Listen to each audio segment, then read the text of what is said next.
parents playing, what would you say is the biggest thing that you've taken away from them in their game that you've translated to yours? I was just talking about my mom would always tell me how to shoot my free throws, and I didn't listen. And then I finally listened, and then I shot 91%. So, Mom's know best. yeah, just listen to your mom. You mentioned how obviously both your parents play. When did you think this was possible, though, to be as high of a draft pick as you're probably going to be? I didn't. I definitely wanted to at some point. I didn't know how quickly it was going to happen. When I got to Duke, I just wanted to play. I wanted to affect games, get on the court. And then once I realized I was going to have a big role, I knew something like this was a possibility. It's crazy. What do your younger brothers say or think about or ask you about going through this whole process? Oh, they don't really ask me about much, to be completely honest. They're caught up in their own stuff, but I mean, when we're at home and I'm talking to them, we're talking about different stuff, not so much basketball.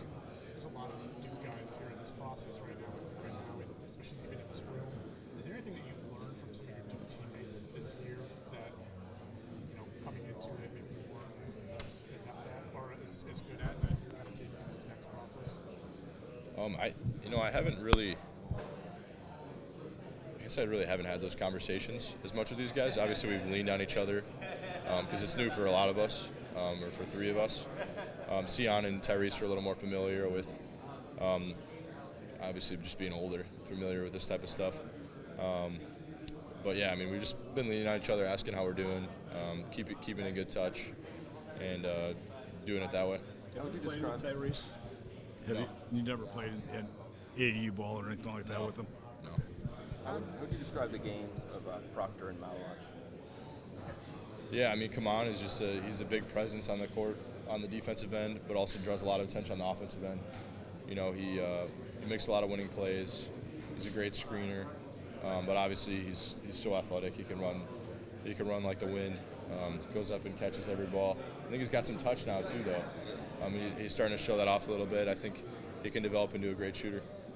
And then Tyrese as well, just a really good on-ball defender, athletic, and he's really shooting the crap out of it. Are there conversations in your household that do not revolve around basketball? Your mom was telling me that you're all constantly on the move. There's AAU games, there's high school games with your brother, there's extended family plays.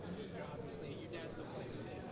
Do you guys have conversations that don't revolve around basketball? Well, yeah, because when we're home, it means we don't have basketball, so we're trying to get away from it. But yeah, it's rare that we're all home in the same house all at once for dinner or something like that. That never really happens. But yeah, definitely, we try to.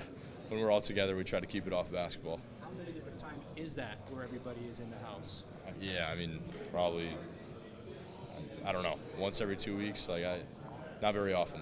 How important is it for you to be a complete shooter, not just a catch and shoot guy, but off the dribble, running off screens, just having all of that a part of your package? Yeah, it's important.